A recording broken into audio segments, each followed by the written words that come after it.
4 જ મિનિટમાં બધો જ સાથરો વાળી ગાલ્યો અને બધા જ આડા ઓર થઈ ગયા. વરિયાળી પણ 50% જેવી પડી ગઈ, ભાગી ગઈ, દાળ પોહાઈ ગયા. 4 મહિનાની મહેનત 4 મિનિટમાં સપાટ થઈ ગઈ. અરવલ્લી જિલ્લો જ નહીં, ગુજરાતના મોટાભાગના જિલ્લાઓમાં પવન સાથે ત્રાટકેલા માવઠાએ સોથ બોલાવી દીધો. ઘઉં, મકાઈ, વરિયાળી ઢળી પડતા ખેડૂતોએ મોટી નુકસાની સહન કરવાનો વારો આવ્યો. આ દ્રશ્યો જુઓ. તૈયાર થઈ ગયેલા વાઢેલા ઘઉંના મૂળા પલળી ગયા છે. જાણે કે પાણી વાળતા હોય એવી રીતે ક્યારામાં માવઠાનું પાણી વહી રહ્યું છે. 10 વીઘાની અંદર ઘઉં વાયા હતા અને પાકીને તૈયાર થવા આવ્યા હતા, પરંતુ કાલે 2 માર્ચના રોજ આવેલું વાવાઝોડાએ ઓચંતાના 4 જ મિનિટમાં બધો જ ઘઉં સાથરો વાળી ગાલ્યો અને બધા જ આડા ઓર થઈ ગયા.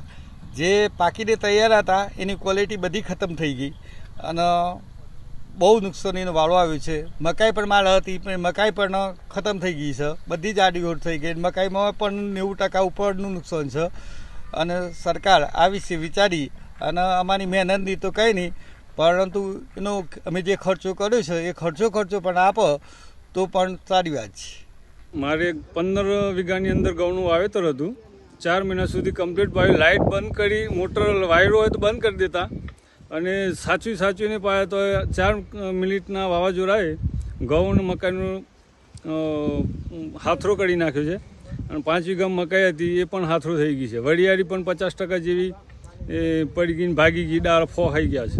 તો સરકારશ્રીને એટલું કહેવું છે કે ખાતર, બિયારણ અને મહેનત જે છે, ખેતર, ટ્રેક્ટરની શેરોમાં નાશ તે છે, એટલી બધી ખર્ચો થોડો ઘણો આપે ને તો બી ખેડૂત થોડો સક્ષમ થાય, બાકી તો લોચા જ છે.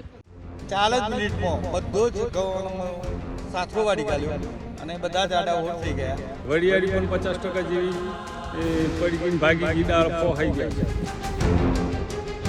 4 મહિનાની મહેનત 4 મિનિટમાં સપાટ થઈ ગઈ. અરવલ્લી જિલ્લો જ નહીં, ગુજરાતના મોટાભાગના જિલ્લાઓમાં પવન સાથે ત્રાટકેલા માવઠાએ સોથ બોલાવી દીધો.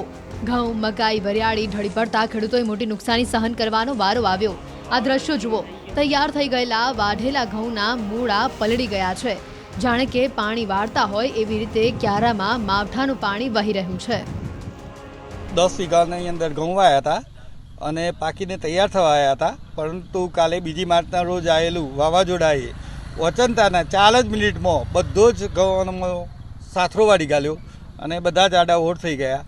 જે પાકીને તૈયાર હતા એની ક્વોલિટી બધી ખતમ થઈ ગઈ અને બહુ નુકસાનીનો વાળો આવ્યો છે. મકાઈ પણ માલ હતી પણ મકાઈ પણ ખતમ થઈ ગઈ છે, બધી જ આડી ઓર થઈ ગઈ. મકાઈમાં પણ 90% ઉપરનું નુકસાન છે અને સરકાર આ વિશે વિચારી અને અમારી મહેનતની તો કંઈ નહીં, પરંતુ એનો અમે જે ખર્ચો કર્યો છે એ ખર્ચો પણ આપો તો પણ સારી વાત છે.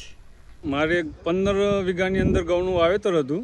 4 મહિના સુધી કમ્પ્લીટ ભાઈ લાઇટ બંધ કરી, મોટર વાયરો હોય તો બંધ કરી દેતા અને સાચવીને પાયા તો 4 મિનિટના વાવાઝોડાએ ઘઉં અને મકાઈનું હાથરો કરી નાખ્યો છે અને 5 વીઘા મકાઈ હતી એ પણ હાથરો થઈ ગઈ છે. વરિયાળી પણ 50% જેવી પડી ગઈ, ભાગી ગઈ, દાળ પોહાઈ ગયા છે. તો સરકારશ્રીને એટલું કહેવું છે કે ખાતર, બિયારણ અને મહેનત જે છે, ખેતર, ટ્રેક્ટરની શેરોમાં નાશ તે છે, એટલી બધી ખર્ચો થોડો ઘણો આપે ને તો બી ખેડૂત થોડો સક્ષમ થાય, બાકી તો લોચા જ છે.